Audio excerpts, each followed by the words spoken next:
Welcome, ladies and gentlemen. It is semi-final time here now at the 2025 National Fastpitch Championship. And in the major semi-final here now at Fraser Park Ballpark is Canterbury versus North Harbour. That's right, you heard it, folks. One of these teams will go directly to the grand final at the conclusion of this match, which is due to play tomorrow. It's 1 o'clock, I believe. And the answer of who that will be in about 7 innings time will tell us. Beautiful evening here at Fraser Ballpark. I'm Gary Rohihi from Beyond the Dugout Broadcasting. I will be joined very shortly by another commentator. Craig Wallace has just had to pull away from the commentary booth for a few secs. We are in the top of the first innings, ladies and gentlemen, and it is North Harbour who are 2 runs up, courtesy of a home run by Seth Gibson. Caleb Rona was their leadoff. He was already out at first base. Seth Gibson stepped up to the plate and launched one over the left field fence for a 2-run home run. Pitarona came up next and he got struck out. And now we are looking at Hohepa Monk in the batter's box. And that means following him will be Hugh Davies in the batting order. We'll finish it off. Brock Attewell, Josh Kingy, Curtis Tompkins, and Levi Wilson will round out the batting order for North Harbour. There we see a nice hit at shortstop. Well taken. And it's umpire McManus who calls that for the 3rd out. 3 down. Top of the first innings, 2-0 to North Harbour. We'll be back with more action in just a minute.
Welcome back, ladies and gentlemen. We're into the bottom of the first innings here in the major semi-final of the 2025 National Fastpitch Championship here at Fraser Park in what is a absolutely stunningly beautiful evening.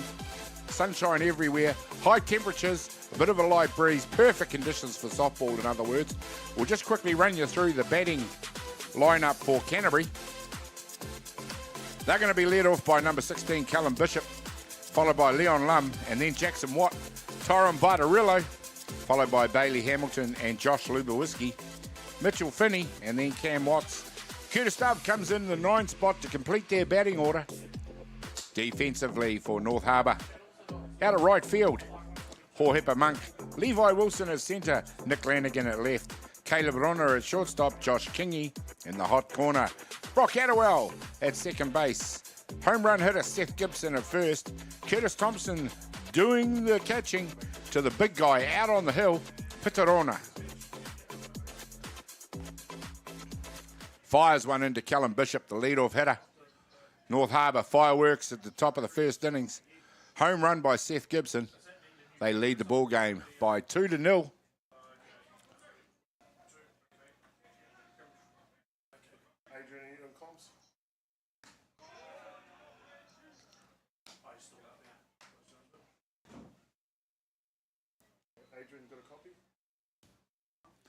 Rona firing it into Curtis Tompkins.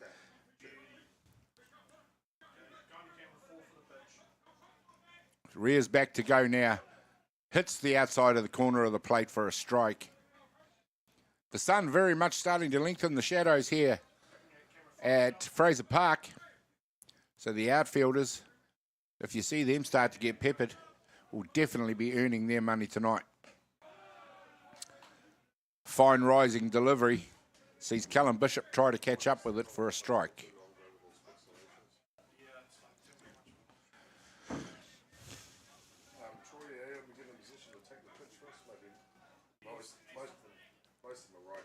And there we go. Pitarona strikes out the first batter.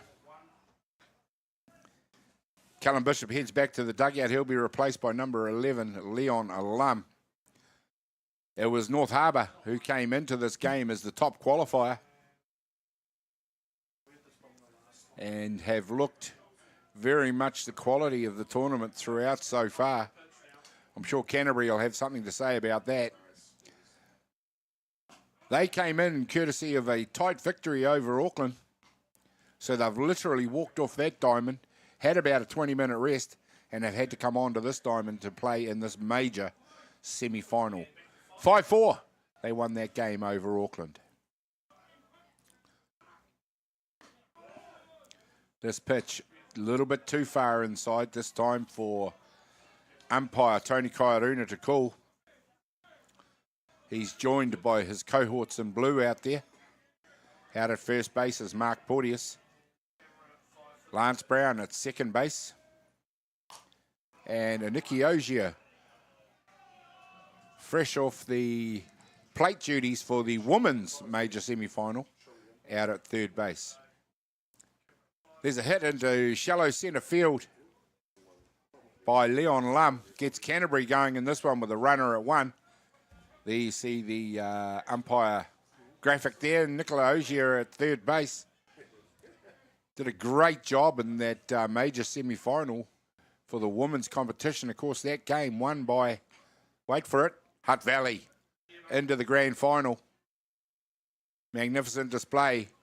After Auckland took them to a tiebreaker, they made no race of the tiebreaker and ran out clear winners in the end of what was a fantastic game of softball.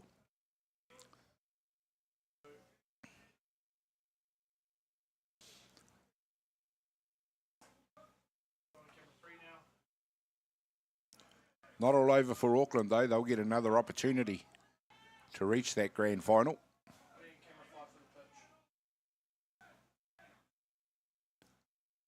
As we see Rona come in.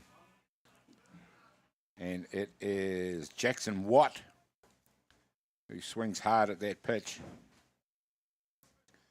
Jackson Watt, the right fielder for Canterbury.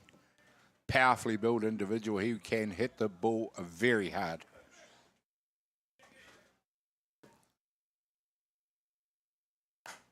This time he's hit it hard and high. The fielders are converging at second base. Brock Attewell does everything absolutely textbook to take the second out here in the bottom of the first innings. There you see the replay there. Attewell keeps the glove high, keeps the ball in front of his eyes, and takes the catch for the second out.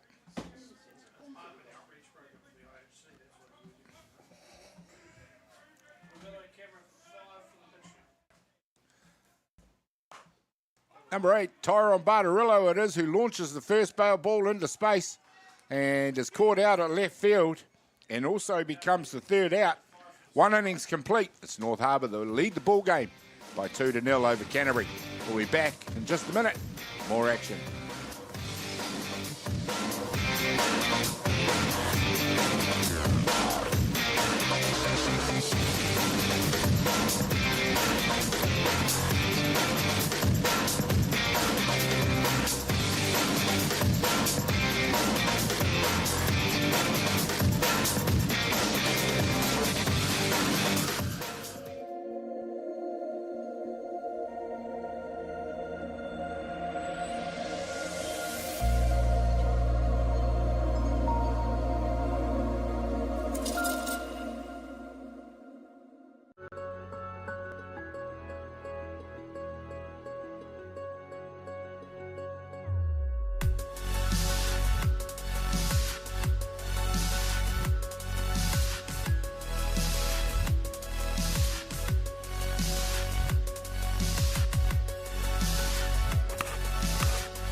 Welcome back, ladies and gentlemen. We are now into the second innings of this major grand final between North Harbour and Canterbury.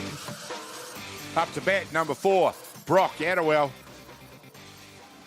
who earlier in the ball game against Wellington launched one down the left field that would have gone out of the park if it wasn't for those fully mature Pahutakawa trees that line the park out there. As you can see in the shot right there behind Ben Watts, who's about to rear back. Fires one through the zone. Attewell has a big swing at it. Good to see Ben Watts back in the attack for Canterbury. Well-respected, highly respected pitcher.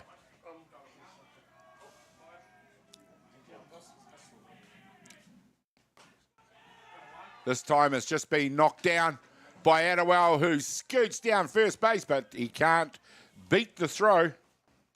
He becomes the first out. Nice job by Attewell. Nice job by the coaching staff of North Harbour, just mixing things up a bit.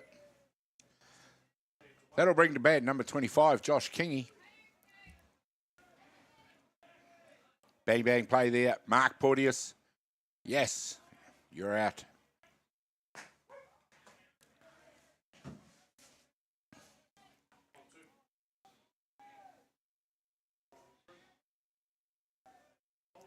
Stay on the game, bro. Let's get to this game started.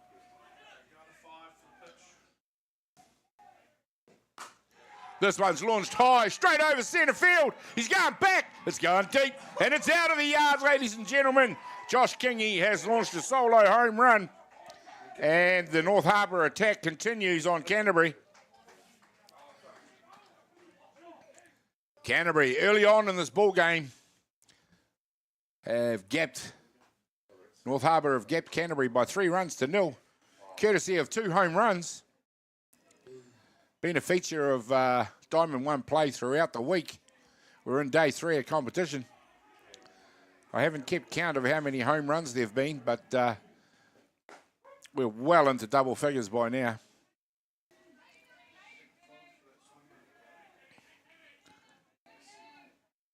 Curtis Tompkins, it is up to bat. Top of the second innings. And at the moment, the Canterbury batters are liking what Ben Watts is dishing up.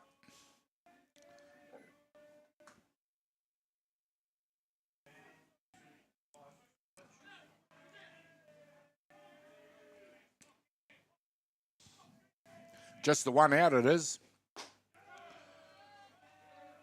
There's a nice spot. Has a long look back at umpire Kairuna.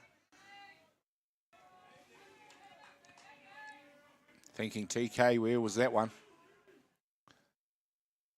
A little bit too far off the plate.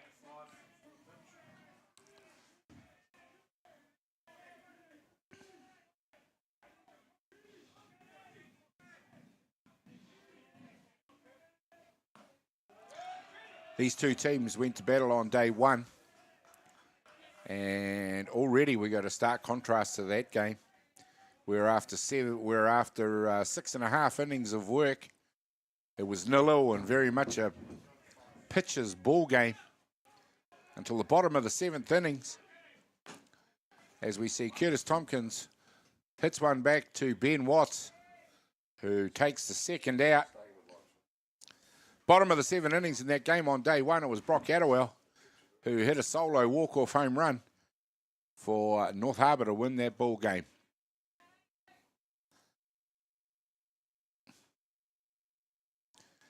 So already this game is shaping up to be a different prospect, as that replay shows the out. Batter could see the writing on the wall because he went the whole way with the bat in his hand.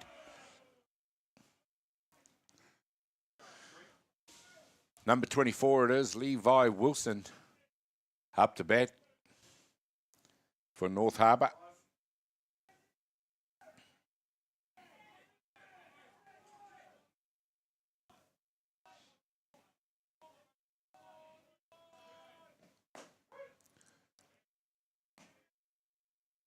Wilson tries to lay the bat on that one. Doesn't get it near it.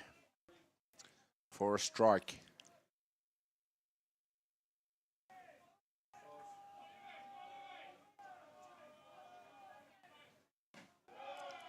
We've already seen Callum Ryan, the North Harbour coach, mix things up a bit.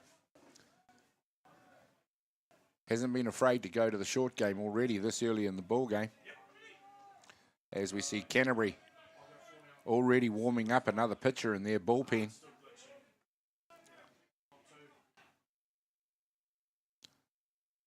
I know they've got current Black Sox pitcher Liam Potts in their roster, but he did pitch that last game against Auckland. So it'll be interesting to see who they go to. 2 balls, 2 strikes on Levi Wilson.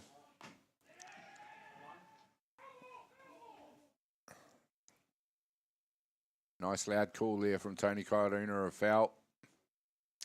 Canterbury breathed a sigh of relief on that one, as Levi Wilson legged it down to the first baseline. Probably would have beaten the throw.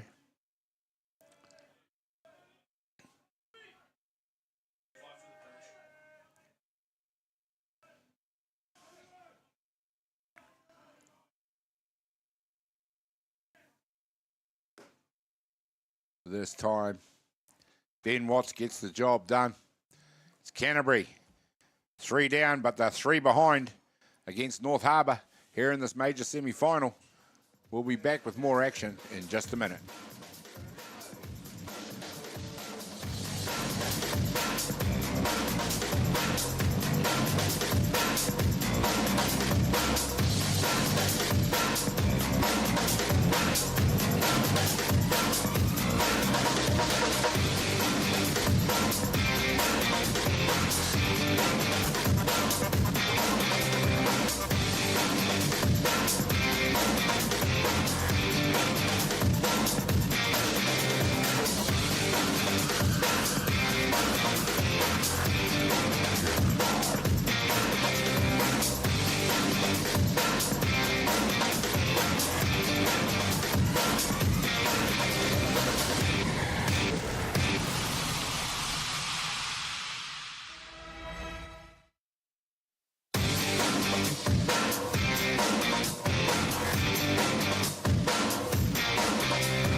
Welcome back, ladies and gentlemen, and there is the icon in the Hutt Valley. That's right, it's the Avalon Tower, formerly Television New Zealand. Still a bit of TV production goes on in there, I do believe. But that is one of the backdrops for this magnificent setting. Diamond 1 here at Fraser Park, where it is major semi-final time, and we've got Canterbury and North Harbour going tooth and nail. It's North Harbour that have stolen all the early advantage. Number 19, Bailey Hamilton from Canterbury, into bat now.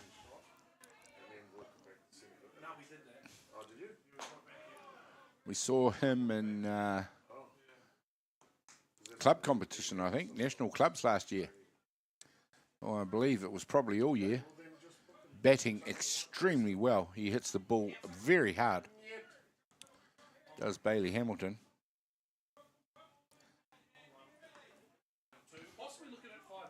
And Canterbury are going to need it at some stage.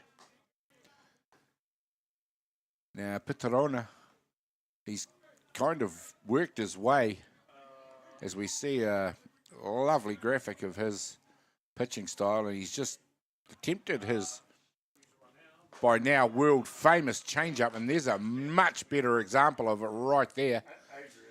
Just took the speed off it. 2 balls, 2 strikes on Bailey Hamilton, and he is one of the world's best exponents of that changeup. I kid you not, ladies and gentlemen.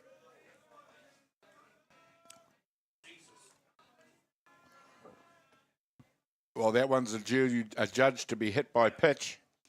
And Bailey Hamilton heads down to 1. Curtis Tompkins is just asking the question of whether he actually pushed the knee into the path of the ball.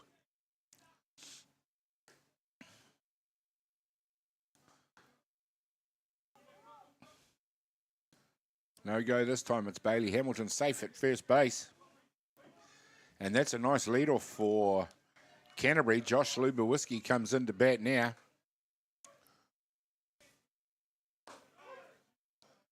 He's a tall young batter.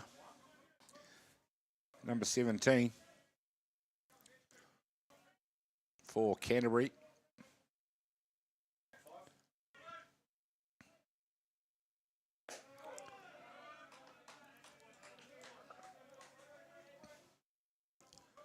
One of the few players on the diamond here this week that can nearly see eye to eye with Pitarona.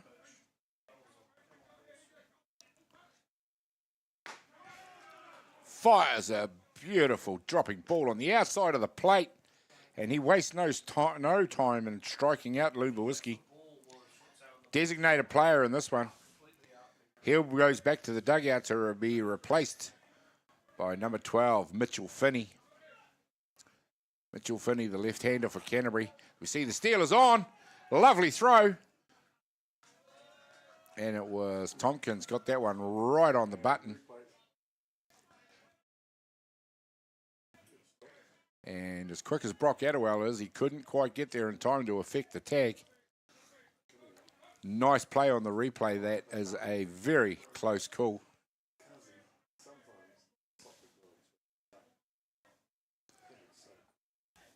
So the runner advances to 2, 1 down, Mitchell Finney.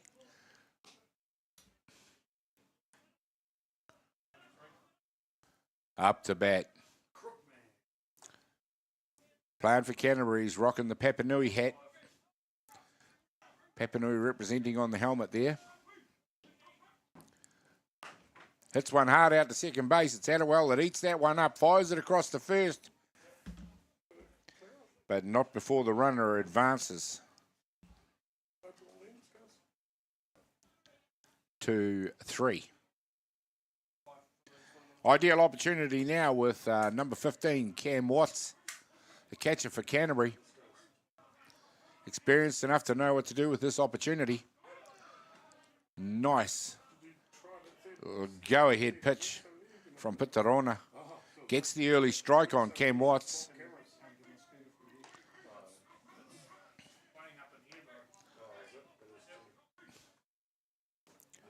Cam Watts, of course, a Black Sox catcher, in recent years.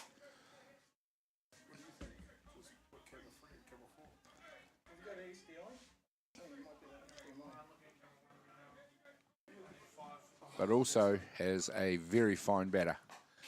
As he fouls that one off, probably tried to get the bat away from that in many respects.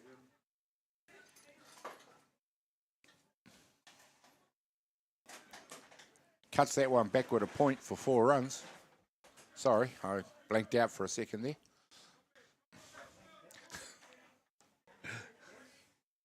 there.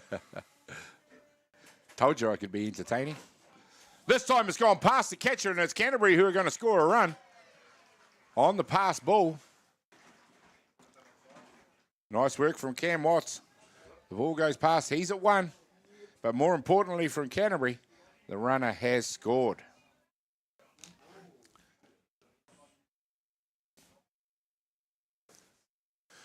"3-1 it is now.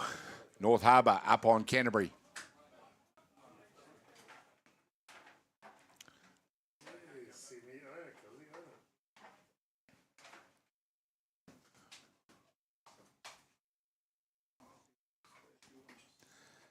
Canterbury just looking for a runner for Cam Watts. Of course, the 2 down catcher rule. That will be the last out, which of course was Mitchell Finney, who puts his Papanui hat back on and gets out there ready to do some running. And the new batter will be number 3, Curtis Dove.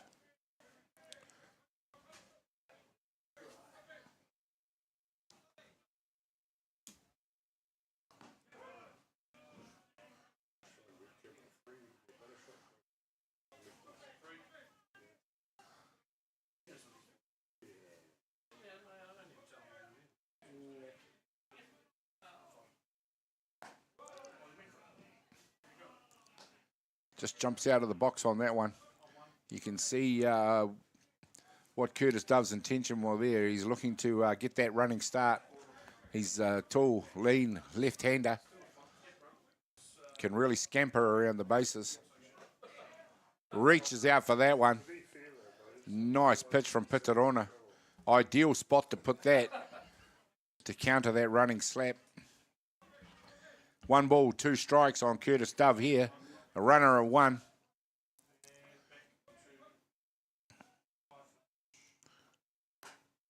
This time he has laid the bat on. It's going into shallow outfield. It lands in field territory. And that's a nice job done by Curtis Dove. He advanced the runner to 2. He's standing up at 1. They get back to the top of the order, which will be Callum Bishop.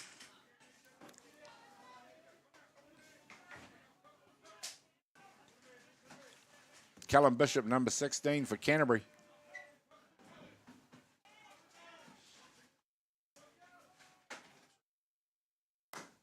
Hits one hard. It's a high hopper out towards second base. We've got the runner coming around, and he slides in to score. He gets taken out. Curtis Dove has put his body on the line there. He has affected the out, so that will be 3 down.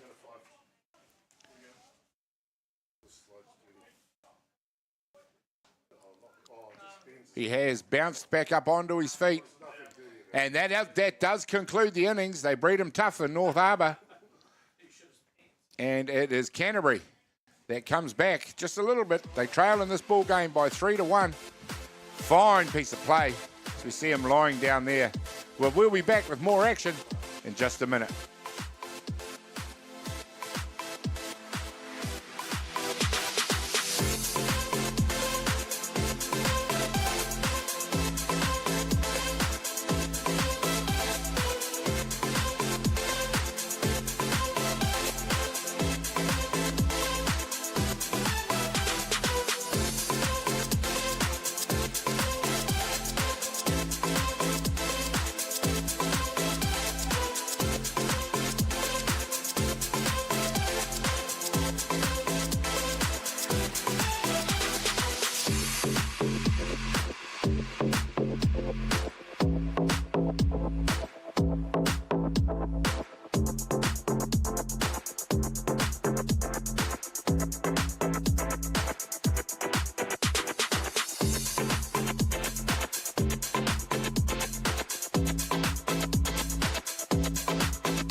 Welcome back, ladies and gentlemen. There you go. We've got some beautiful shots of the weather for you here at Fraser Ballpark. 21 degrees, not a cloud in the sky, light winds, and I can tell you the most perfect conditions for softball as we see North Harbour get going with a hard shot all the way out to the centre field fence. The centre fielder just took his time picking it up.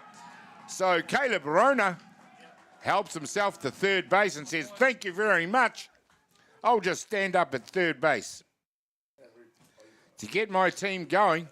And that will bring to bat Seth Gibson, who hit a home run in the first innings, just stepped up and walloped it over the fence.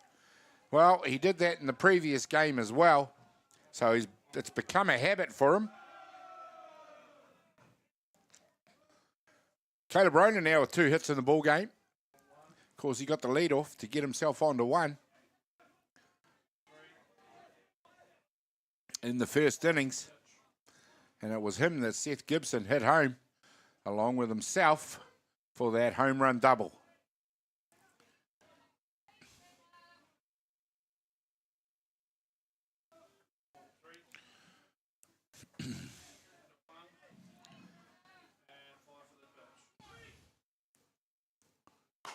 This time Gibson hits one hard. This time it's out to centre right. He rounds first. He goes to two. Caleb Rona comes in to score. And I can tell you, Caleb Rona is enjoying being on base behind Seth Gibson. Because at the moment, it means he ain't going to stay out there long. Pitarona it is who comes up to bat, number 16.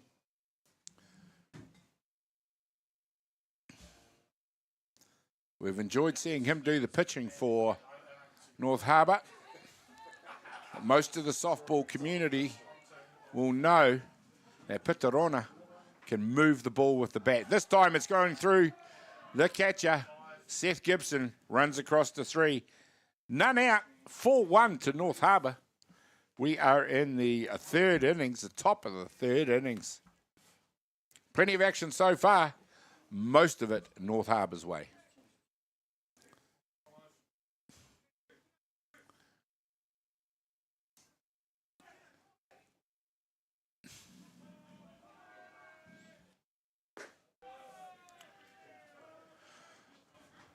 Canterbury warming up. Picture out in the bullpen out there again. So they also did in the second inning. Ben Watts, he's a quality pitcher. He's just having a hard time pitching around this, well, the top of the North Harbour batting order at this stage. Although Josh Kingy came in the 7th spot in the second innings and launched one over the fence.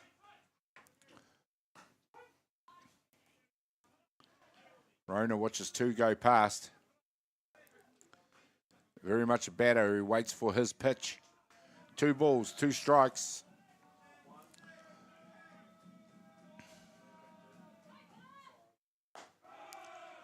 Sees one hit the top of the zone for a ball. That's going to load up the count.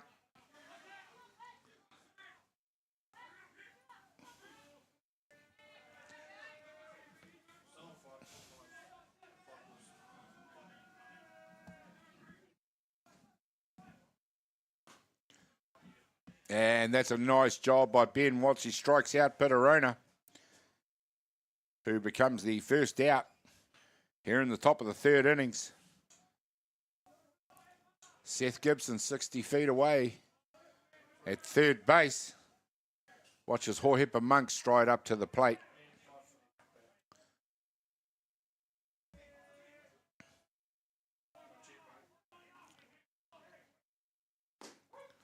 And Ben Watts proves he's not just out there to make up the numbers as he fires another strike past Hohepa Monk.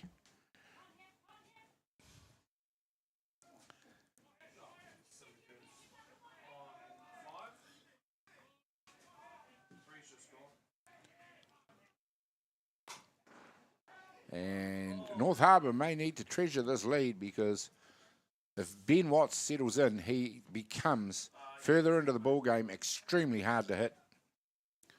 He just nibbles away at the edges. He's never going to overpower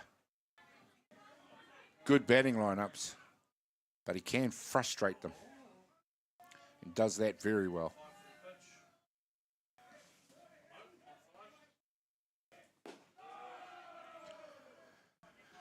Day 2 batting stats. We've got North Harbour's Brock Attawell batting 500 after day 2. I would say he's only enhanced that now 2/3 of the way through day 3. Josh Lubowiski and Callum Bishop from Canterbury also feature on those stats, so we know Canterbury go deep in their order. They're going to need all of it, but that's 2 strikeouts in a row. Hohepa Monk heads back to the dugout. He's going to get replaced by number 18, Hugh Davies.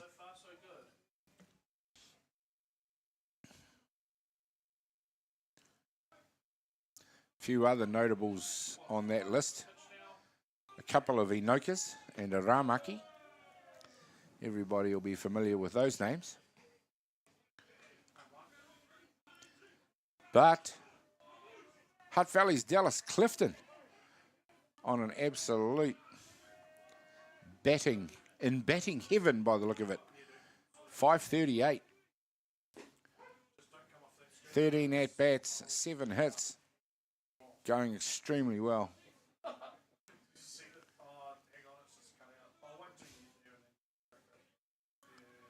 And from talking to a few people around the diamond, as I got an opportunity to do, he is batting the house down. This one here is just ambled out to second base by Hugh Davies. He becomes the third out. And 1 run scores, that of Caleb Rona. 2 run scores, sorry, of Caleb Rona, and off the home run of Seth Gibson.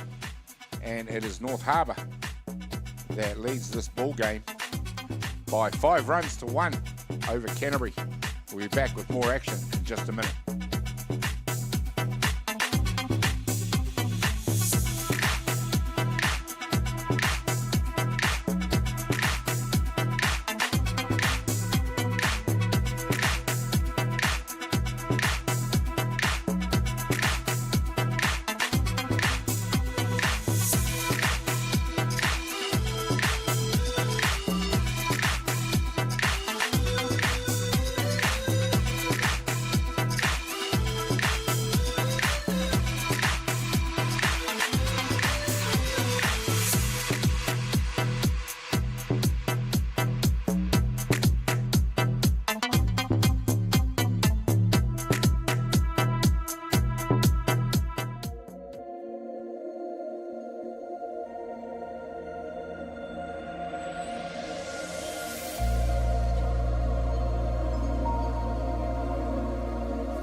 From the humble beginnings of a Wellington garage and with a good helping of Kiwi Can Do, Resene have been proudly colouring New Zealand since 1946.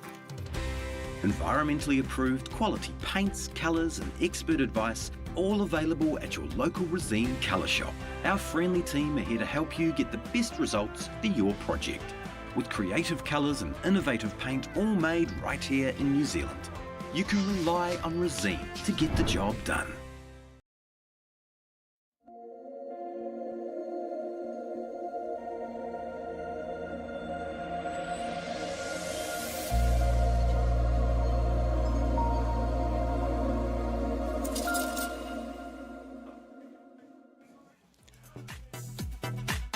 Well, welcome back, ladies and gentlemen. There's a group of interested spectators here. Looks like the Southern Pride. Southern Pride, of course, have enjoyed their time here in the National Fastpitch Championship. Learned a lot, those boys down there from down south. And good luck to them. And Diamond 1 it is, North Harbour. 4 runs to 1 over Canterbury. Sorry, I got a bit carried away at the bottom of the previous innings, and credit to Seth Gibson with another home run. He's only had 1. 4-1 it is.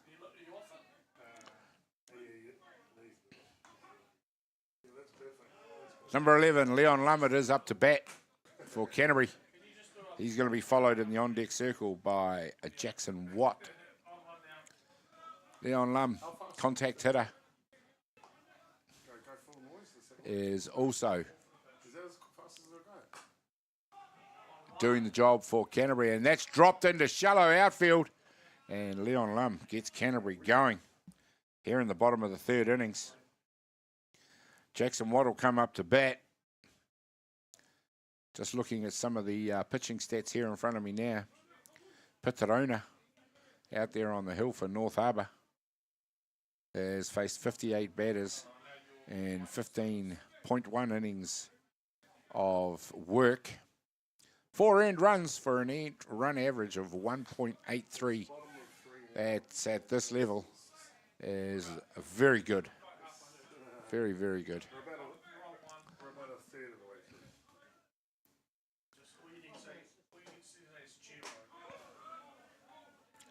Fires one into the inside of the plate. Jackson Watt gets called a strike by Tony Kairuna.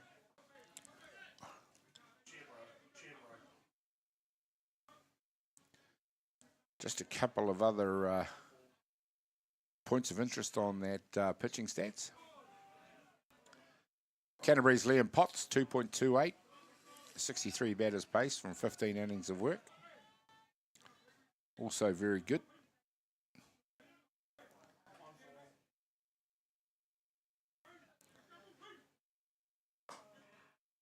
Leading the pitching stats after day 2.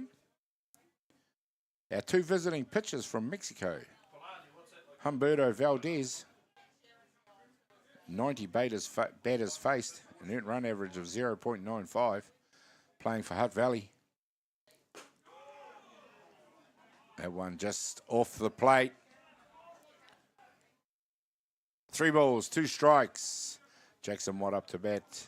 Samuel Villavazo, the other visitor from Mexico, playing for Hawke's Bay. Earned run average 1.11. So our 2 Mexican pitchers doing extremely well in this tournament. Runner at 1 for Canterbury, none down.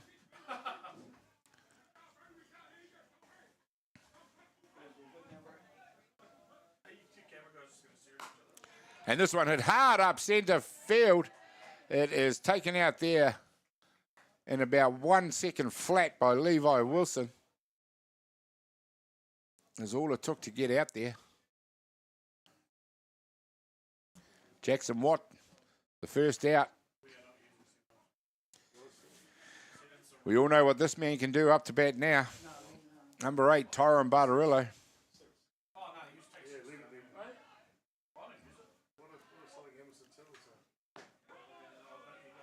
Bartarillo watches one low on the outside, get called a strike. Nice one to hit the corner by Pitarona. This time he pulls the strings on it. Bartarillo leaves the bat on the shoulder. And Rona uses that change-up to great effect.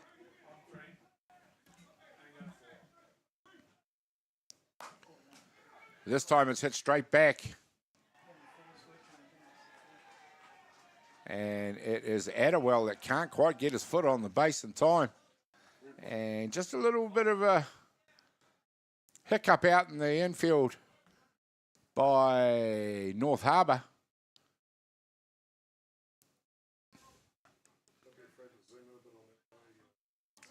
As we see the replay, and we'll see Bartarillo heading to 1, but in the background, it's the runner at 2. The lead runner, Leon Lum. 1 down, Bailey Hamilton up to bat. This guy can erase this lead with 1 swing of the bat. If he gets the right pitch.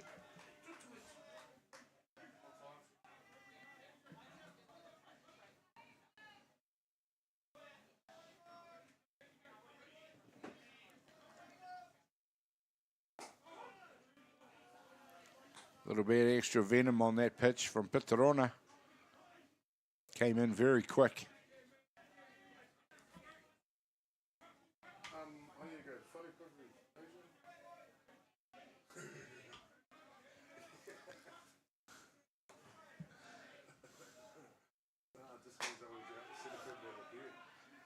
Whoa. Took a good eye not to swing at that pitch. Called a ball by the ump. 2 balls, 1 strike. Bailey Hamilton ready to go again.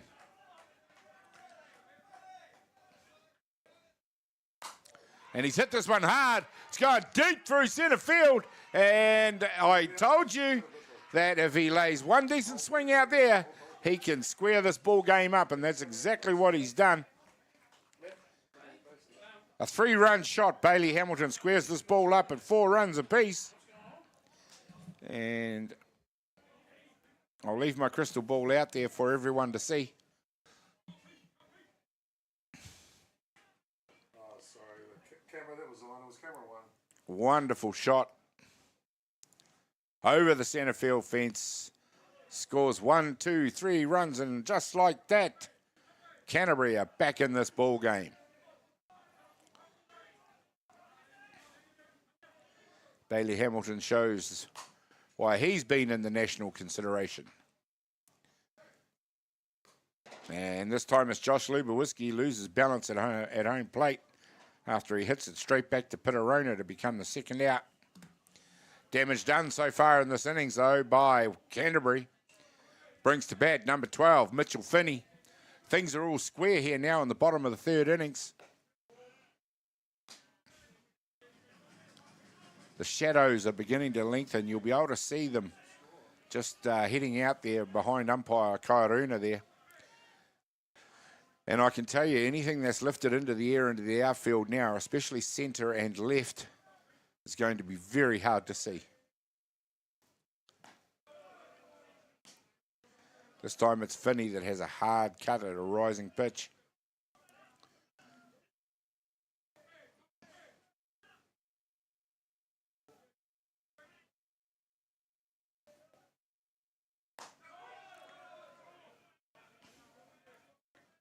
And coming back nice and strongly after being launched out of the park, Pitarona. 1 ball, 2 strikes on Mitchell Finney, who strikes out. Nice comeback by Pitarona, but not before Canterbury, courtesy of a Bailey Hamilton home run. Now even this ball game up. 4 runs apiece between North Harbour and Canterbury. See what happens when we come back in just a minute.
Welcome back, ladies and gentlemen. That is quite a display that both teams are putting on out there now.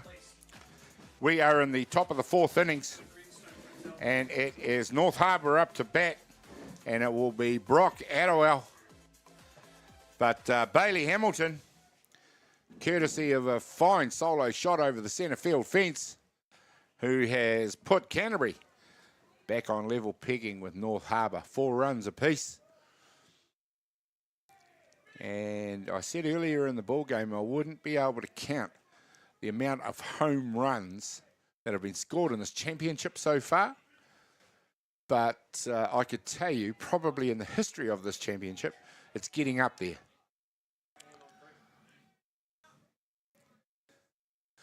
Not that the pitching hasn't been bad. There has been plenty of really top-draw pitching out there, but the batting this year just seems to have stepped up to the mark being offered by the pitchers. Ben Watts, who continues to go to work out there. Brock Attewell, who has several home runs and looks to hit another one right there. That is a huge foul ball. But this guy just continues to be extremely impressive on defense and on offense. Camera's shaking because he's laughing. I mentioned before, he's batting 500 in the tournament. He's just hit that one. He's got plenty of pace. Well picked up out there at shortstop. Fires it across to first base. And Brock Attewell becomes the first out. Here in the top of the 4th innings.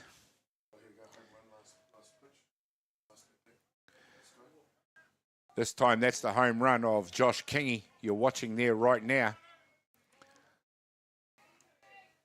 Josh Kingy up to bat now. He's a home run hitter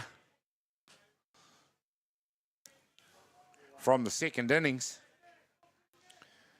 So we know he's got his eye in. Stares back at Ben Watts. Ben Watts fires one into the turf. Goes to the back net.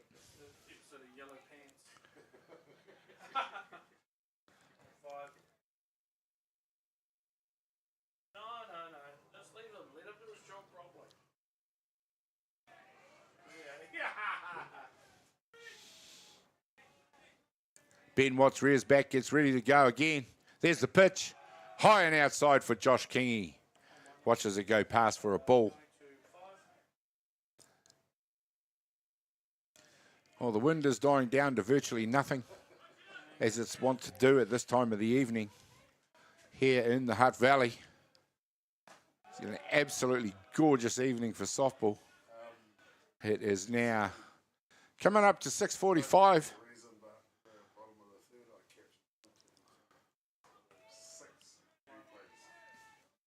And we're in the fourth innings of this 5 o'clock ball game. Started about 35 minutes late, so light won't be a problem. We hit that one out to shortstop, fires it across the diamond. Again, in a familiar play, 6-3 for the second out. Here in the top of the fourth innings. Nice work out there by Curtis Dove once again. He's got great range. He's got a fantastic arm. And he's a good 2 meters out right there. Josh Kingy's not slow by any means. Where are you going, Fitzy? That's it, focus. He's gonna get a nosebleed. He's gonna need the fucking. He's gonna get the bends or something. Your first base camera looks like a drone. He's that high up. Curtis Tompkins, number 8. Once he's done his shoelace up, will come into bat. The vastly experienced North Harbour catcher.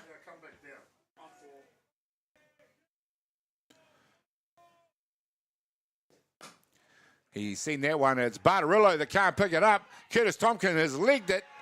And that is a fine out in the end by the Canterbury infield. They prevent North Harbour from adding to the score. 4 runs apiece as we head to the bottom of the fourth innings. We'll be back in just a minute with more action.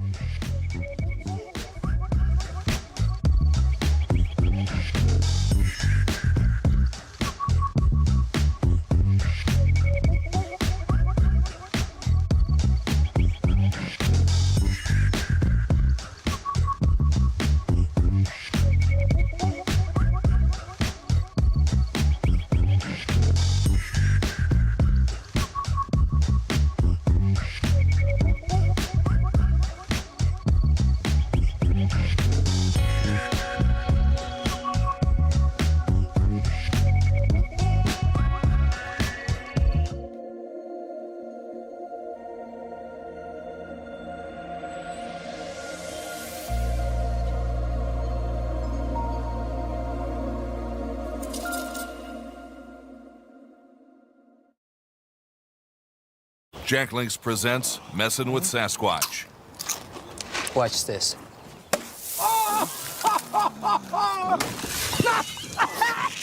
Don't mess with other snacks. Choose Jack Links jerky made with 100% beef.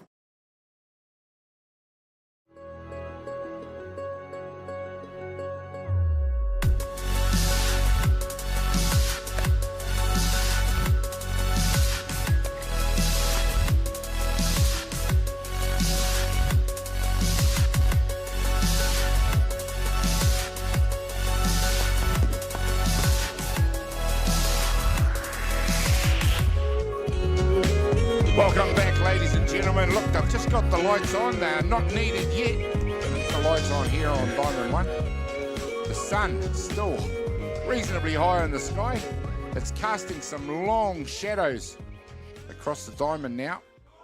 Just another dime. Here's that change up. Pitarona just pulled the strings on that one.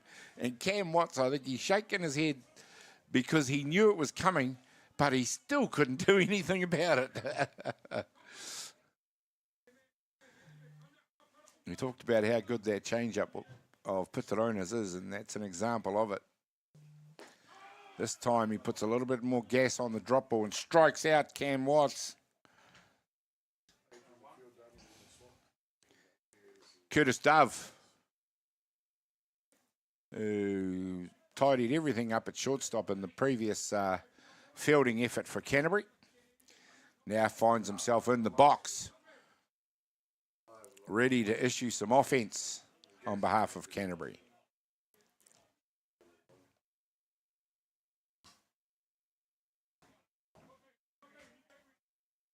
Just looking at the RBI stats, there's a couple of names from the teams out there. Josh Lubowiski has 6 RBIs after day 2. Callum Bishop from Canterbury, 6 RBIs after day 2. Brock Attawell, 5 after day 2 for North Harbour. And there's that name, Ramaki again. Seems to always be there or thereabouts on the stats. Hobbling bat around on 1 and a bit legs. Is still able to be a feature of this tournament. 1 ball, 2 strikes on Curtis Dove. It is Pitarona, who just seems to have shaken things off a bit. This time it is the pitch that gets put down by the catcher, but they still throw Curtis Dove out at first base for the second out. Bringing to bat number 16, Callum Bishop.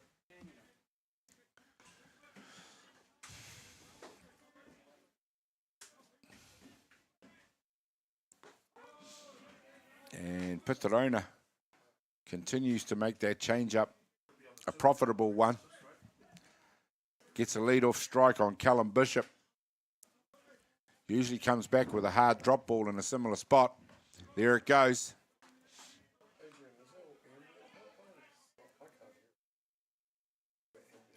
Two early strikes now, definitely in a pitcher's count. Damon Creasy, 6 RBIs after day 2. And he has had some tournament with the bat as well. Back-to-back home runs against North Harbour in their previous meeting. Wellington versus North Harbour, Damon Creasy.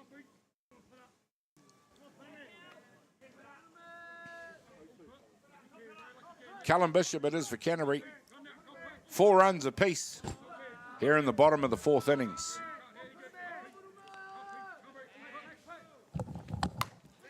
This time he's hit one hard out through second base. And there's a fine job done by Callum Bishop. Standing up at first base. Leon Lum comes in to bat. Number 11 for Canterbury. Canterbury are a team that just do not go away on you. North Harbour had a 3-0 lead, then it was a 3-1 lead. And then with one swing of the bat, she's all tied up. Just like that.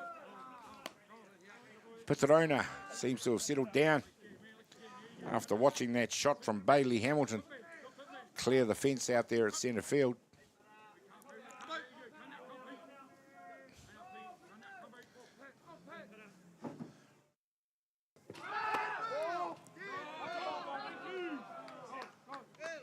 And there we go. The runner gets the jump too early, it is. Callum Bishop gets fired out for leaving early at first base. 3 down, 4 innings complete, 4 apiece. It's all the 4s. We'll be back in just a minute.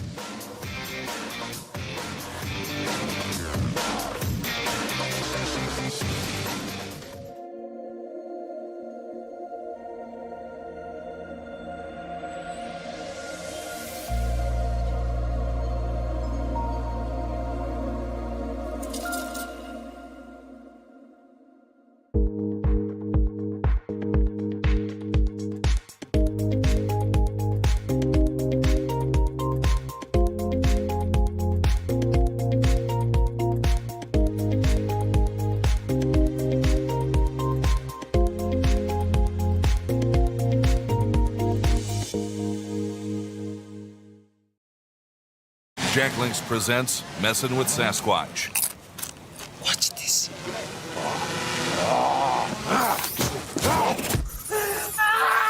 Don't mess with other snacks. Choose Jack Links jerky made with 100% beef.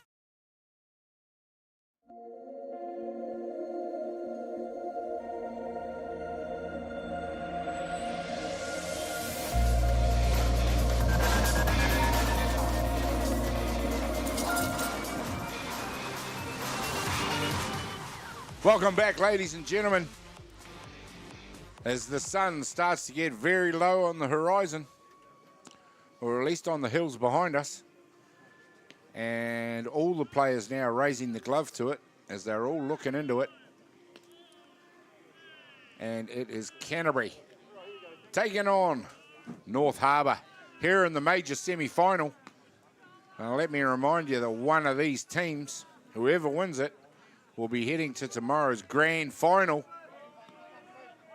We won't know who that's, who the opposition there is going to be.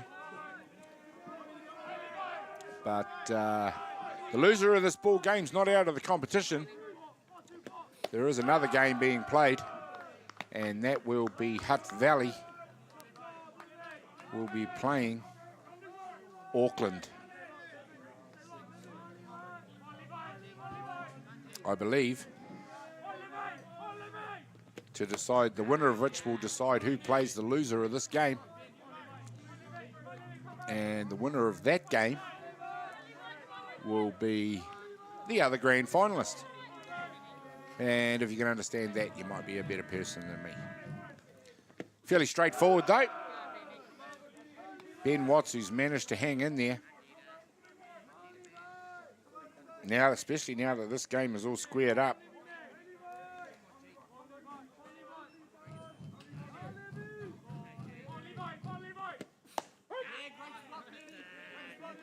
The last 6 outs since the 2 runs were scored since the 1 run was scored in the 3rd innings have North Harbour kept North Harbour scoreless.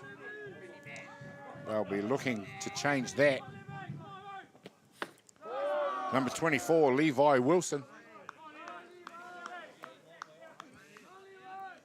Dare I say it, we're in the 5th innings. This game might turn into a bit of a ding-dong battle.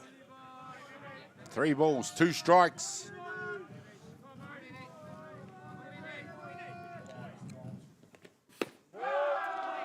And this time it's Ben Watts. Not liking the call, but it's Levi Wilson. Shuffles on down to first base on the walk.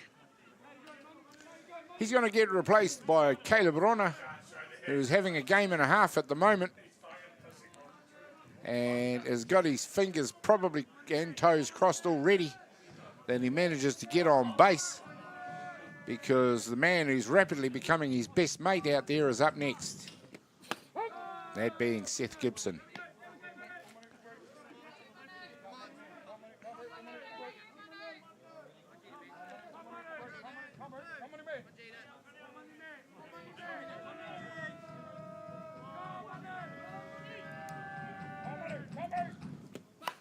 And this time it's the bunt. The short game from Caleb Rona. Shows some decent speed, but not fast enough, as Ben Watts pounced on that one to get Caleb Rona out at first base. 1 down. The runner has advanced to 2. And that brings the man, Seth Gibson, who has gone 2 for 2, including a home run. Staring back at Ben Watts.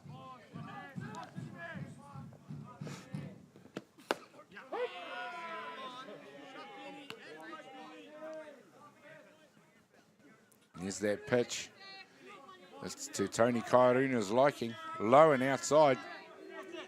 Outside the corner of the plate. Those are the spots where Ben Watts likes to live. Right there.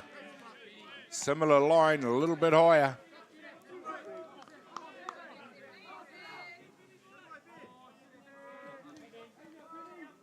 Well ahead in this one now. Ben Watts Working with 2 strikes, no balls. And that one's just a little bit too far outside. Still plenty to work with, 1 ball, 2 strikes. This should be a heck of a battle. The way Seth Gibson is seeing that ball.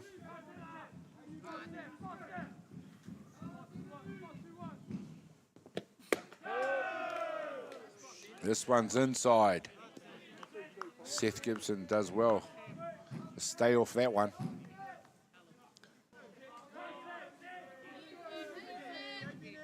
Two balls, 2 strikes.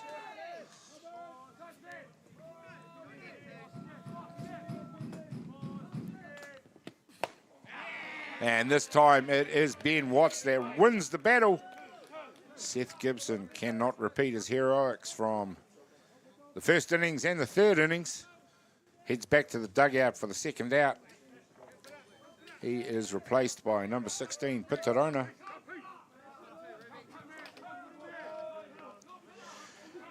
Getting ready to go to work out there.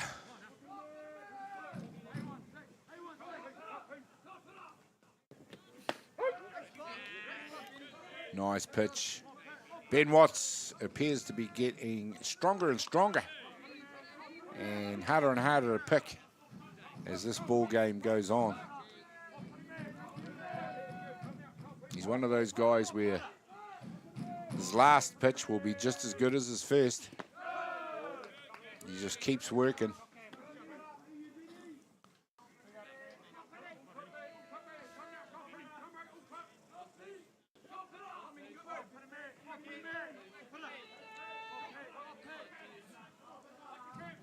Just a few words of encouragement to himself there as he gets ready to go again. This time he gets Rona popping it up into the infield. It is Callum Bishop at first base. It takes the catch. 3 down here now in the 5th innings. Things beginning to go by quite fast. The ball game is still locked up at 4 apiece. We'll find out what happens when we come back in just a minute.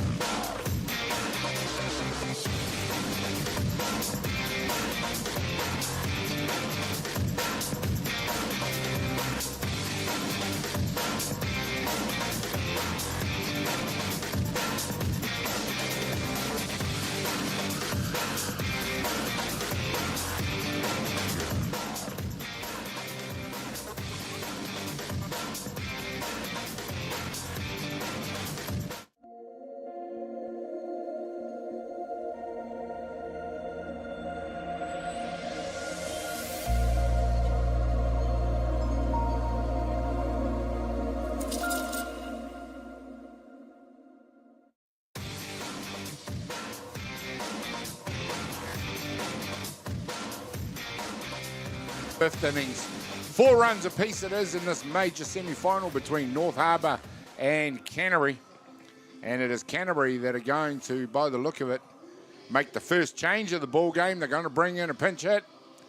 It looks like number 7, Ruben Elkins, is swinging the bat out there, getting ready to go. We're just waiting for the paperwork to be done on that one. And I have a compadre joining me in the seat. Chopper. Yeah. Welcome along, Mr. Gerbies. Thank you, Gaz, and great to be here at Sonston Field for the semi-final day action between North Harbour and Canterbury. Always going to be a good game tonight, Gaz. Really been looking forward to it. Of course, these two teams, they played on opening day, first game of the tournament for them, 11 a.m. that day. That went down to the wire, to the last innings before Brock Adderwell with the heroic home run to walk it off for North Harbour. So this one is built to be a good one. Well, it's already on the way, Chopper. It's 4 apiece. We've seen plenty of fireworks. It's beginning to go fast now, though, as the pitchers just beginning to insert themselves in this game. And so Canterbury, not willing to sit back and let that happen, have brought in a pinch hitter, number 7, Ruben Elkins. Chopper, it's probably a good thing that the coaches are beginning to try and mix things up a bit. Sure are indeed. And we just saw before a shot of the photographer on side here, Paulo Pix, NZ. Just Google him. There he is. Fantastic man here in the Wellington region. Takes all of the photographs. You can find him on the internet, paulopix.shootproof.com, or just search Paulo Pix NZ, and you will find all the shots from the NFC and other tournaments as well. You're right, these two coaches, Paul Delator for Canterbury and Callum Ryan for North Harbour, very experienced. When the pressure's on, they seem to come up with diamonds. Absolutely, and when this sort of pressure does come on, it is sometimes the coaches and the way they manoeuvre things out there, unseen at times, that can make a lot of difference to their athletes. So it is Ruben Elkins who's coming for a pitch hit for Leon Lum. Yeah, what a great guy to bring off the bench too, Ruben Elkins, a long-time Red Sox player. Probably the first one in the whole ball game to get a bit of bat on that change-up. Yeah, I nicknamed it Public Enemy #1 a number of years ago, and for good reason. Pitaron is a tall man, and he throws it at a great rate of knots. So mixing in that deceptive pitch, it's just tough. It is tough, and we have seen successive batters struggle with it throughout the tournament, but not with that one. He gets Elkins standing there and watching, strikes him out for the first out. That'll bring to bat number 21, Jackson Watt. Well, there's a perfect example right there, isn't it?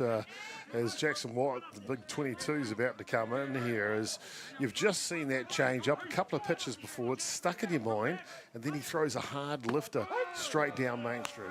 Well, often, Chopper, what I've noticed is he'll throw that change up on the outside of the plate as a drop.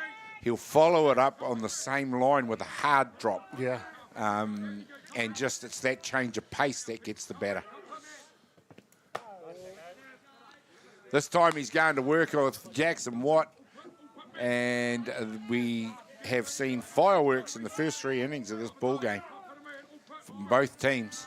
4 runs apiece it is, but things have just settled down, and the two pitchers are beginning to assert some dominance out there now. Yeah, of course, North Harbour came into this match with just the one loss in the tournament, and that was to Hutt Valley 2-4.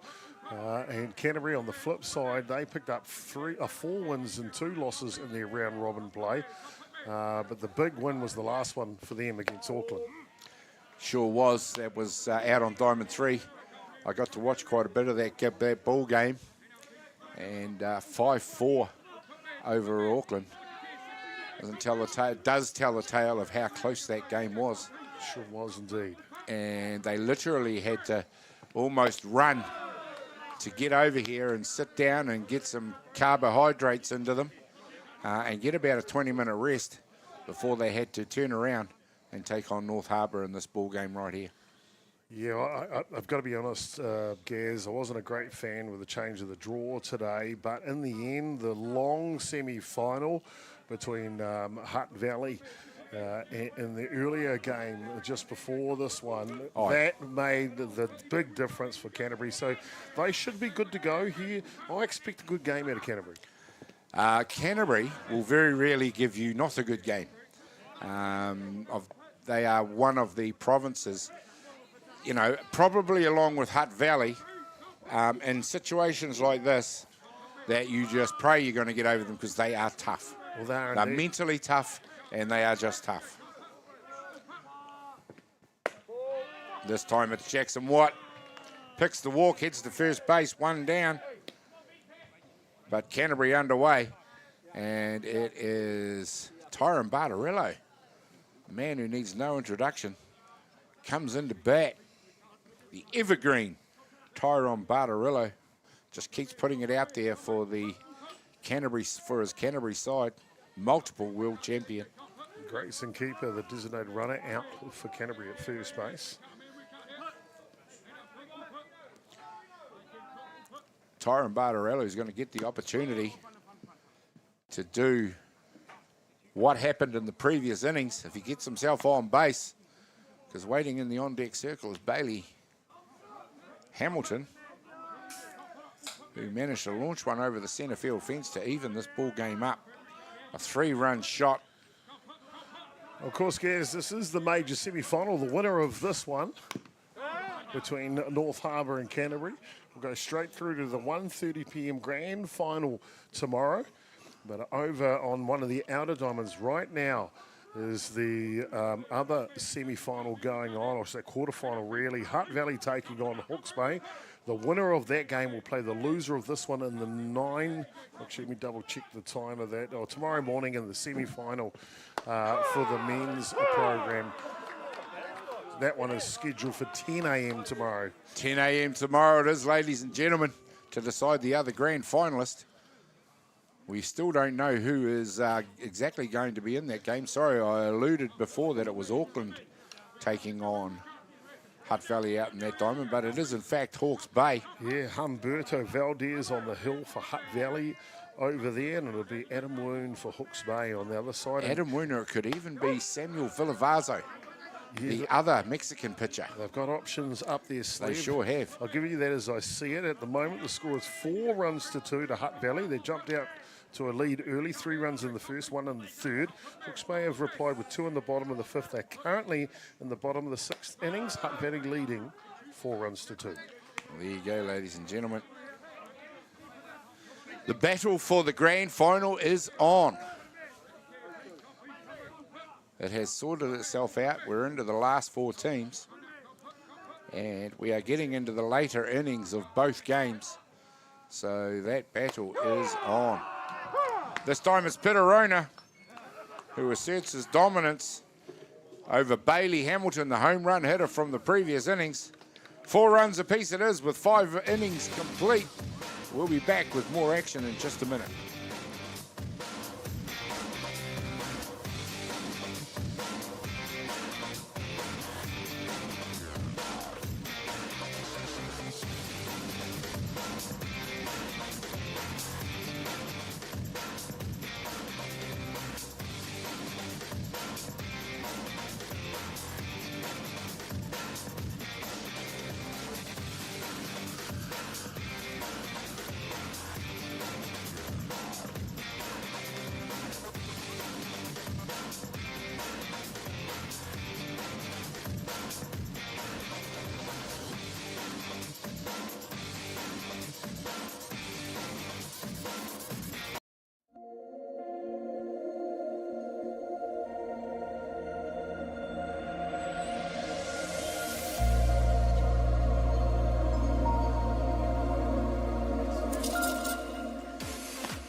Well, welcome back. Ladies and gentlemen, we come back to the sun shining on the legend, the sign, the Hutt Valley Dodgers Club here in Fraser Park. It's their home ground, as it is for Hutt City United. There we go. But right now, North Harbour taking on Canterbury. We are into the top of the 6th innings. It is 4 apiece. Hugh Davies, it is up to bat, number 18 for North Harbour. They brought someone else on. Fooled me again. Hohepa Monk. Sorry, I got one ahead of myself. Here we go, ladies and gentlemen. Hohepa Monk. Gaz, Ben Watts on the hill here. I tell you what, he can be very dangerous. Yes, absolutely. And the reason I say that is if he gets in trouble early, you have to finish him off. If you don't, and Canterbury have come back to level the score, he grows with stature as the game goes on. He's a player that will throw a complete game, and he's got a heart of a lion, and he knows how to win. Canterbury, remember, they finished with the silver medal at last year's NFC to Auckland, so they know how to get to the finals. Big game here for sure. Absolutely. I mean, the guy just gets better and better usually as a tournament goes on. But in this instance, he has gotten better and better. A shaky start probably by his standards. He gave up a home run to Seth Gibson in the first innings. But here he is, here into the 6th innings. And he is putting it out there for his team now. And he is getting better and better. I've already mentioned in commentary that it's dangerous to let him get on top of you. He sure is indeed, Gaz. simply outstanding, and we've got ourselves set up for a really good ball game here, that's for sure. Well, we've already had 2 tiebreakers on Diamond 1 today. Of course, we had the women's major semi-final, which Auckland managed to scratch into that 8th innings, courtesy of some fine batting in the 7th innings to get themselves a tiebreaker. Hutt Valley made no run of it, however, scoring 5 runs to close Auckland out. And it is Hutt Valley straight into that grand final. It sure is indeed, and congratulations to those ladies. Auckland and Canterbury into the sudden death semi-final tomorrow morning at 9 o'clock. That'll be a great match as well. Now, if my memory serves me right, these 2 teams face each other in the sudden death semi-final on Championship Sunday in Auckland for the NFC last year.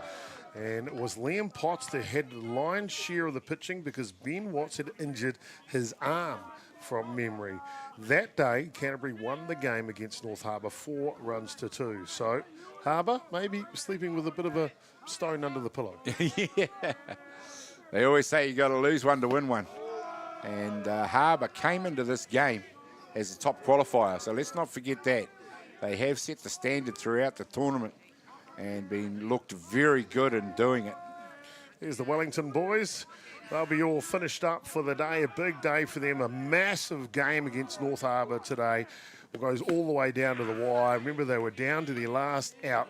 Damon Creasy in the 7th innings with a 2-run shot to tie it up, go to extra innings, and North Harbour overcomes them in the end. But boy, oh boy, what a game from Wellington. It was a stunning game, and it was Wellington that just couldn't quite bridge that gap. It was North Harbour that had gapped him, and it was Wellington that had come back. But at no time in the ball game did Wellington actually take the lead. But they did get things back on an even keel to force that tiebreaker. Great game of softball. I had the pleasure of commentating that one. Brock Attawell, it is up to bat now. 2 home runs after day 2. Well, I can tell you he's added at least 1 more to that tally today. And that was a shot over the left field fence that if it wasn't for those Pahutakawa over there, it'd probably still be going. It's one of the bigger hits I've seen in a long time. I just see here Auckland played Wellington. We saw Wellington leaving the ballpark. Unfortunately went down 8 runs to 1 over Auckland, and that'll mark the end, I believe, of the Wellington's campaign for 2025.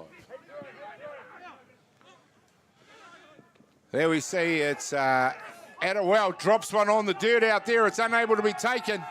And with his speed, scampers all the way around to third base. And Brock Attawell is having some tournament. Real nasty play here. You can see Mitch Finney charging back and a collision with Jackson Watt, the right fielder, as that ball will spill out. And poor old Jackson Watt, he's come off second best. Well, you wouldn't say that often with Jackson Watt in a collision. Here we see it on the replay. Back, back, back. Both players only one place to look, and both players were looking at the ball. It is Jackson Watt that wears the glove in the face. Yeah, it looks like he might have had a bit of claret coming out of the nose there as the glove with the ball and it collided with his schnozzer. And it looks like he's going to get some attention on it. Yeah, they make him tough. In Canterbury. Big Red, Jackson Watt, a.k.a. the Hammer. Got the claret coming out, same colour as his uniform. Just going to clean it up a bit. Yeah, and of course. But in the meantime, I see Brock Attawell being replaced out there. Yeah. And looks like he got a fat lip, not a bump on the nose. But he's a tough character. You did right, Gazza. He'll head back out, do his duty for Canterbury. As I was saying, it looked like Brock Attawell was limping a bit on the way back to the dugout. There's the replay again. Cops it right in the face. Maybe just a bit of a lack of communication caused that out there. Looks like one of those Te Aroha East Coast Māoris. Red head, nice big lips, ready to go back to work. This time Ben Watts gets ready to go. Josh Kingy it is. He's already launched one out of the pound in the game today. Well, Josh Kingy's off the back of a short off-season in the Czech Republic. Come back on fire with the bat, sustained a bit of a work injury, so took a couple of weeks break. And now he is back, and back with a vengeance. It's good to see North Harbour setting themselves up. 4 runs apiece, a runner at 3. 1 run at this stage of the ball game could be extremely crucial.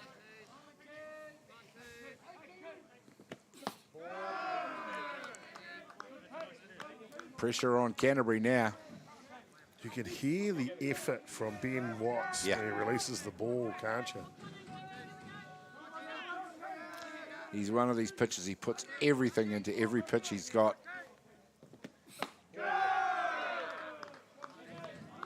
Seven strikeouts recorded so far for Ben Watts, given up 5 hits, only 1 walk.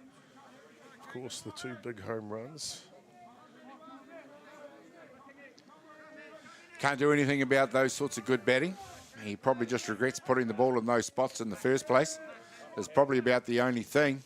As he puts one on the inside of the plate, Kingy's up to the challenge. Manages to foul that one off. We've seen already in this ball game that umpire Kairuna has a liking for the inside of the plate. It's good to see that the players have made the adjustment. It'll be really interesting to see Ben Watts this week, Gaz. You'll remember back in 2022.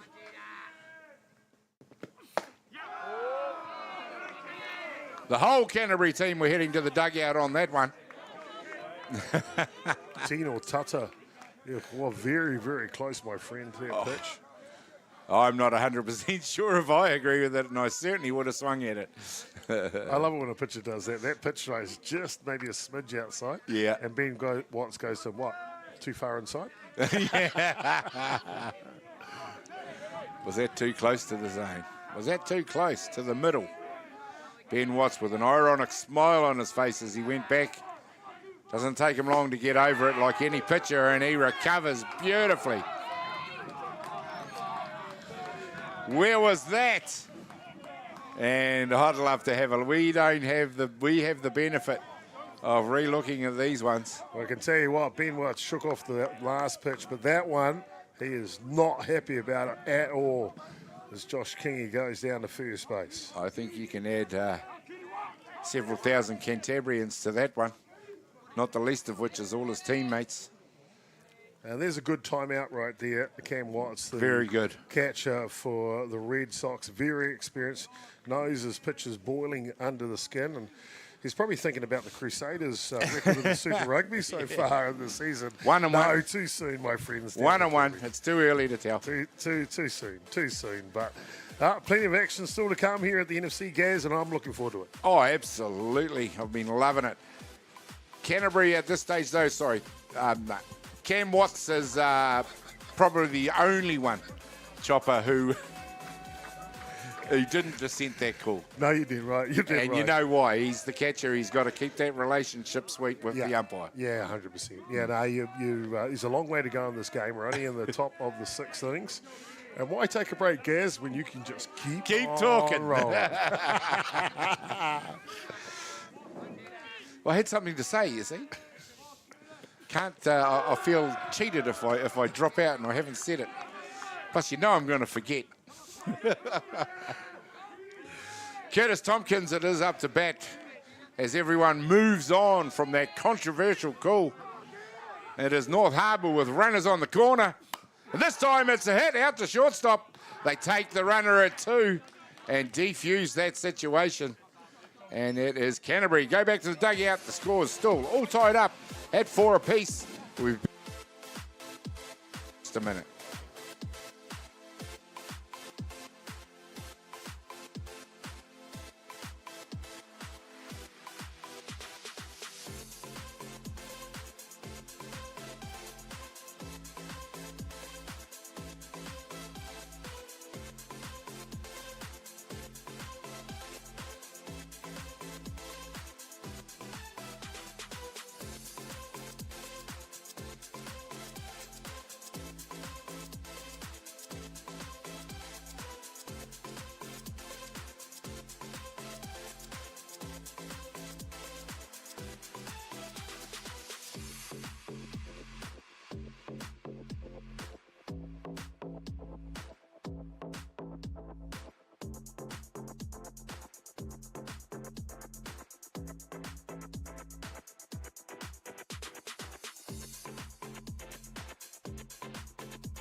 Welcome back, ladies and gentlemen. Action aplenty, a little bit of controversy, plenty of niggle, and this game has got everything. Canterbury, North Harbour, 4 runs apiece. We're getting into the latter stages of this ball game, Chopper. What's it going to take to break these two teams apart? That's a fantastic question, Gaz. What will it take to break these two teams apart? I tell you what, I actually don't know. Both pitchers seem to be on their game right now. They've settled right into the program. I think it's going to be the mental side potentially that gives you the edge. And we saw that with Ben Watts in the last innings, trying to get past that hurdle. At the moment, Pitarona looks good, but you know Canterbury are going to pressure him at some stage. So for me, the team with the best mental game wins it. Absolutely, and it is Josh Lubowiski up to bat. There we're going to have a look at that pitch that caused so much dissent. And, well, Chopper, I'm going to go with you. Yeah, we can see the catcher's It's the glove catcher is right framing up it. there, right? He Yeah. gave himself away by bringing it back to the middle of the plate. And although Ben Watts was visibly upset with that call, I'm going to have to go with Tony Kairuna on it.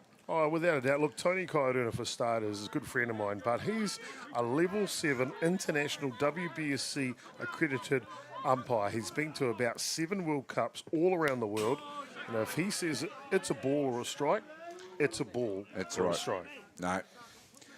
I've always been on the mic for a number of years now, and the Blues know that Gary backs them all the way. You can see right here, Ben Watts was not happy about it. Gives him a spray, but he does the right thing. Gives him a quick spray, then turns around. It's not personal. He's just frustrated at that point. It's frustrated, yep. And TK, to be fair, probably handled it the right way by just letting it happen and letting it go and brushing it aside. He could actually have walked out there and said something, maybe warned him, or maybe even a little bit more, but... Well managed by both players and Yep. Let him let off a bit of steam. Pitarona, by absolute total contrast, has just dropped in another one of those legendary change-ups. Josh Lubowiski, who I can tell you is having quite a tournament. He is on all the batting stats, has been kept very quiet in this one.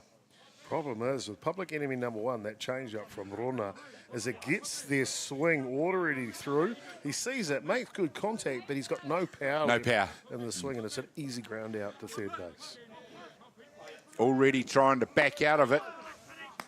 Mitchell Finney, number 12, up to bat now.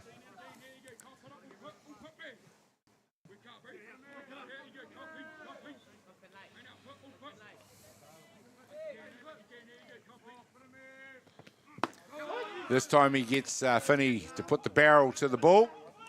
We had the word from umpire Wiremu Tamaki on those calls of did he swing or not. What are the umpires looking at? Well, it's the presentation of the barrel to the ball. Pretty simple when you put it that way, isn't it, Gaz? As it should be. It's nothing to do with the techniques of the hands or the elbows or everything else that we assumed it was. It's the barrel, the presentation of the barrel to the ball.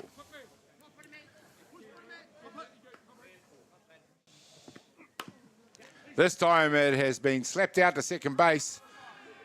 An athletic pickup out there by Brock Attawell, and an athletic dive by Mitchell Finney doesn't save him from being the second out here in the ball game, in the innings. As a copybook situation as the last at bat, he got Mitch Finney 3/4 of the way through his swing. He makes contact but pulls down a weak ground ball to the right side this time to the second out. Cameron Watts, catcher for Canterbury, up to bat, swings hard at a ball low in their zone. Gaz, we know that this is the NFC. It's what all the players play their career for, to win an NFC, National Fastpitch Championship. But this one's got a lot more riding it on this year. Of course, 16 men will represent New Zealand, the Black Sox, and head away to Canada in July for the World Cup finals. Pitarona, he was outstanding in the group stage for the World Cup last year in Canada. And he was outstanding from the hill. So you can see he's starting to fire on from that experience just last July, hopefully to take it to this July. It's going to be interesting to see what names get drawn out of the hat on that one. But in the meantime, he struck out Cam Watts for the third out in the innings. We're going to head, as they head into the dugout, we'll find out what happens, and we're going to come back for the 7th innings, and we come back and see what happens in just a minute.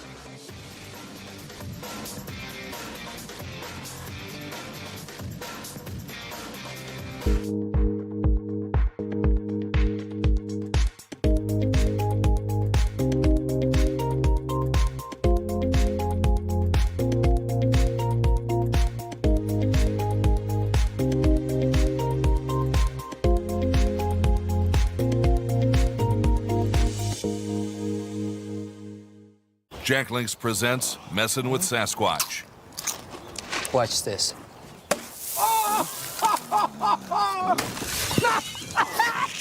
Don't mess with other snacks. Choose Jack Links jerky made with 100% beef.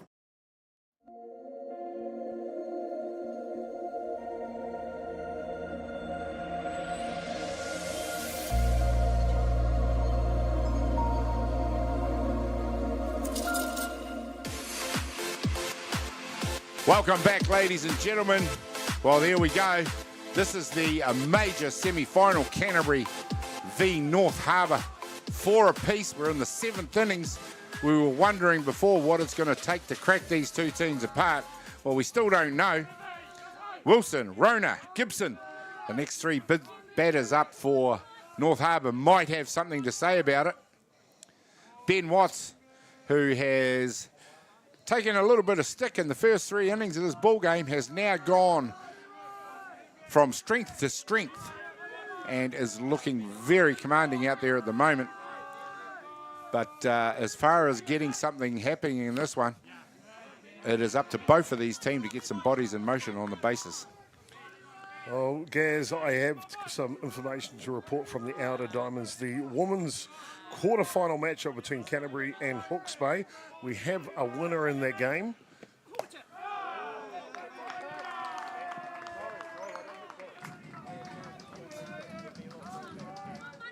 Did it? Let's see, we'll have to have a look at that. See if that... I think the umpire made a quick call on that. Hit by pitch. Just grazed off the arm of Levi Wilson down to first base. Just to finish off, Canterbury Red Hawks, they hold out to win that game 3 runs to 2 after scoring a run in the top of the 8th in the tiebreaker against Hawke's Bay. That's 2 tiebreaker losses for Hawke's Bay on the penultimate day here at the NFC. This one hit hard out to shortstop. He can't take it. And it is Caleb Rona, who is having some game out there today, who gets himself and on one, and the other runner, Wilson, across the second base, bringing in Seth Gibson, who is seeing the ball at the moment as big as a coconut. We'll have to see what happens. Danger man indeed, and you'll see here, this is the hit pitch on Wilson earlier on, and just grazes that elbow pad on the way through. Sure does. You see that on our wonderful replays that we managed to get and bring these pictures to you. Those shadows out there getting longer and longer on Diamond 1 are starting to merge together. Soon it will be that the diamond is in complete shadow and the outfielders will still be in bright sunshine. Wow, congratulations to the Canterbury women. Yeah, so they're through to the Sudden Death semi-final tomorrow morning at 9 a.m. We'll be broadcasting that one for you. So Canterbury will take on Auckland for the right to get to the grand final at 11:30 against Hutt Valley. Well done to them. This one hit hard straight to second base, who lays the tag on, completes the double. Nice work out there by Mitchell Finney at second base. Oh, there's nothing you can do here, Gaz. That ball was hit on a rope off the bat of Seth Gibson. And Caleb Rona, as you'll see here on the Aotearoa Tour FM instant slow-mo replay, he's just caught nowhere he can go but try and slide down to slow down the play. It's an executed double play by Mitchell Finney. Well done there by Canterbury. The North Harbour were looking dangerous at that point. Well, they still are, because in amongst all that chaos, Levi Wilson has made his way around to third base. Put the owner in the batter's box. He hasn't done much yet, but it only takes one swing of the bat with him, and he could change the face of this ball game. 60 feet away for Levi Wilson. Between him and another run for North Harbour. It is Ben Watts who rears back, gets ready to go again. Fires one through the zone. Pitarona beats himself up for watching that one go through. And it is Ben Watts beginning to pitch it, or not beginning to pitch, he has been pitching extremely well. This is the moment, though, Gaz. Top of the 7th. This is the moment right here. Rears back, gets ready to go. High in the zone. Did well to lay off that one, did Rona. You've got your most experienced athlete for North Harbour. Black Sox, Pitarona at the plate. The go-ahead run at third base. If he can cross at the plate and get the lead here, an opportunity for him to shut out this game in the bottom of the 7th. It's definitely the moment. Pitcher on pitcher. A little bit of extra spice in that duel as well, usually. One does not like to lose to the other. Pitarona looking tall and commanding in there as Ben Watts rears back to get ready to go. Fires one through the zone. No swing this time. That one must have been close. We've got about 500 years of experience out there between Tony Corona and Mark Porteous. So we can have confidence in their calls.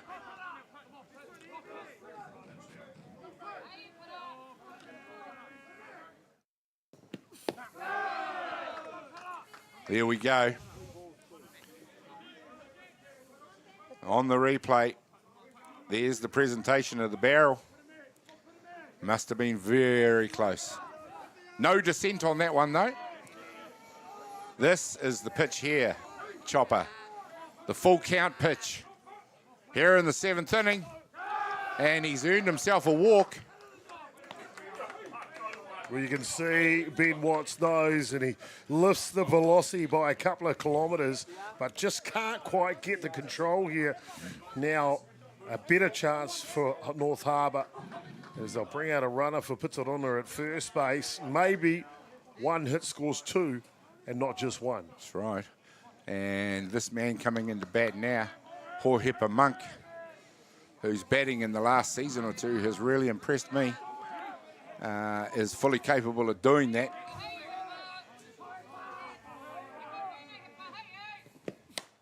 He's hit one very high. The centre fielders, all the fielders are converging, and it finds the grass, and nothing anyone in the red uniform could do about that.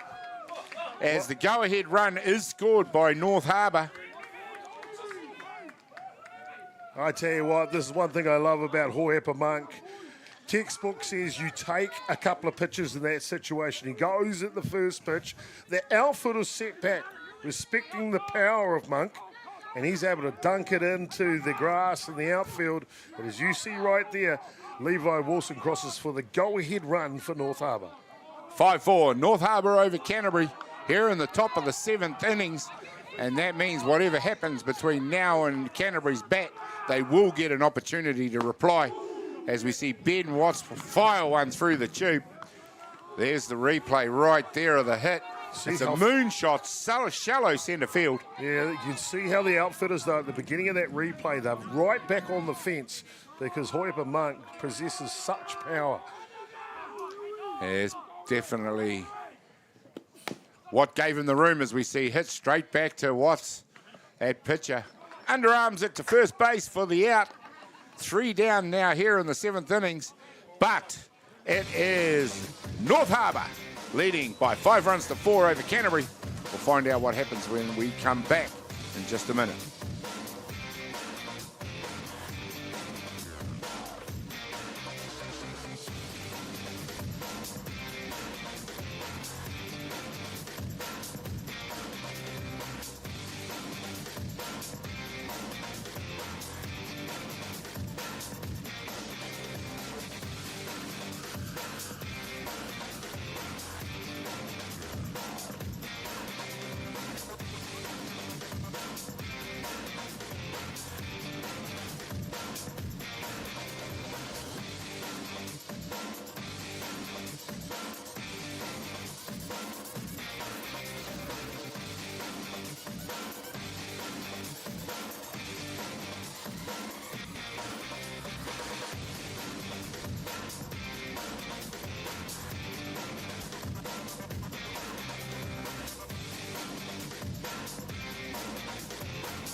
Welcome back, ladies and gentlemen, and this ball game has extremely tight right throughout as we see what continues to be an absolute gorgeous day at Fraser Park. Well, we're on Sorensen Field for the 2025 National Fastpitch Championship, and what a game we've had out there. It is North Harbour clinging to this lead now here in the bottom of the 7th, 5 runs to 4 over Canterbury, who come into bat.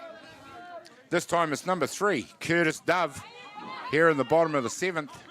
Now he's going to hope and pray that he gets to first base and gives the top of this order an opportunity to even up the score. Well, Gaz, got an update from the Outer Diamonds. Hutt Valley taking Hawke's Bay men in the playoff match. Hutt Valley on the back of Valdez's pitching, Alberto Valdez's pitching. They hold on to win that game 4 runs to 2. So it'll be Hutt Valley that'll be awaiting the loser of this game for the Saturday semi-final at 10 a.m. tomorrow. Wow. Hutt Valley waiting to play either Canterbury or North Harbour. One of these teams will go to the grand final and one will go to the semi-final tomorrow morning. Which one it'll be, we'll find out probably in about the next 10 to 15 minutes,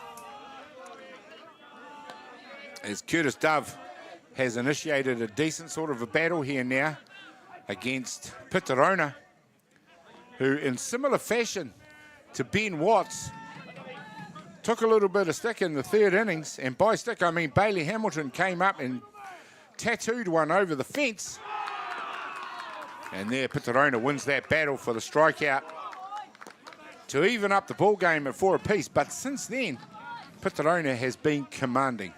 I think the only difference between Ben Watts and Pitarona here today is that brilliant change-up is his public enemy number 1. 11 strikeouts on the day for Pitarona. 2 more, Baker's dozen, they're through to the grand final. Oh, anything can happen. Canterbury are back to the top of their order, though. Callum Bishop it is who watches that one go past. Tony Kaiaruna, Mr. Consistency today. That line has always been called a strike in 7 innings of work.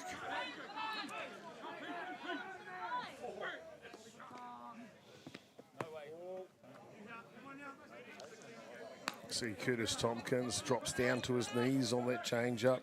Has great technique. The assistant coach, Lee Rudolph, he's feeling it. He knows the opportunity is right there for his men from North Harbour. It is. You sort of think 1 run's nothing, but in the 7th innings, you know which side of that ledger you want to be. Do you want to be the man with the team with 1 up or the team with 1 down? 1 to get. Callum Bishop standing up, watching the pitch. That's that line. And what a great job by Pitarona. 2 strikeouts.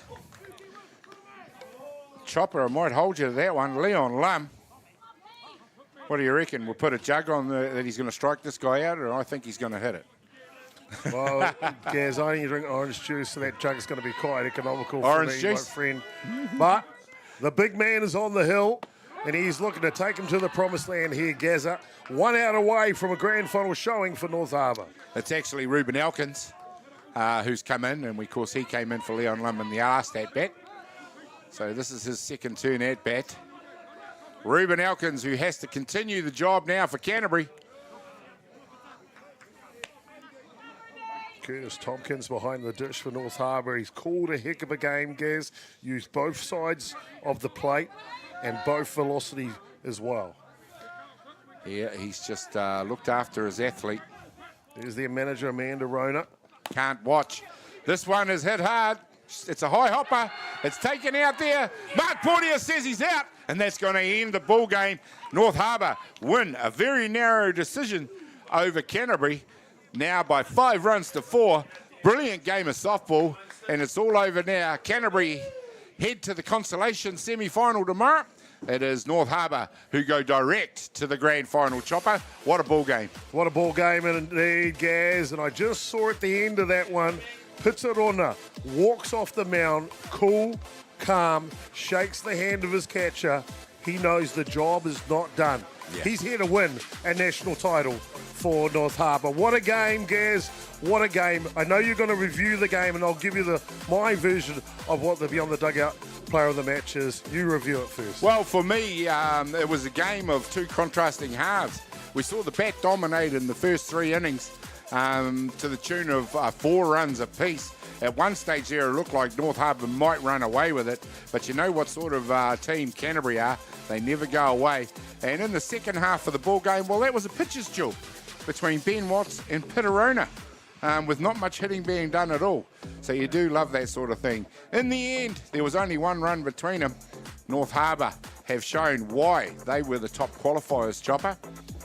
Okay, I can tell you who my Beyond the Dugout ballpark player of the match is. We see a replay of the last out for North Harbour to go through to the grand final. Offensively was brilliant from Zeth Gibson and Josh Kingy today. They were the power in the batter's box, but defensively Pitterona with 12 strikeouts sealed the deal in the 7th innings. But you will know who the player of the match is? Not Pitterona. Amanda Rona, their manager. She is the glue that created this team. She is the mastermind behind this team. If they win a national title, it's their manager, Amanda Rona.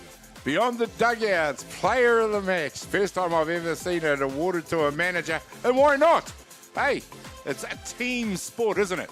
Absolutely a team sport. Congratulations, North Harbour. They go straight through to the grand final. Canterbury are not out of this yet. They've got to play again to try and earn the right to be that team that takes on a North Harbour. Gaz, just the games up tomorrow morning, where we'll be broadcasting 3 games for you tomorrow. The semi-final sudden death game in the women's division, that's at 9 a.m, Canterbury versus Auckland. Then the grand final for the women's at 11:30, and then, of course, the grand final for the men, that's scheduled for 1:30 p.m. tomorrow. Well, ladies and gentlemen, join us tomorrow morning at 9 o'clock when coverage begins here on Diamond 1 from Fraser Park and Sorensen Field. But for us here at Beyond the Dugout Broadcasting, I'm Gary Rohihi.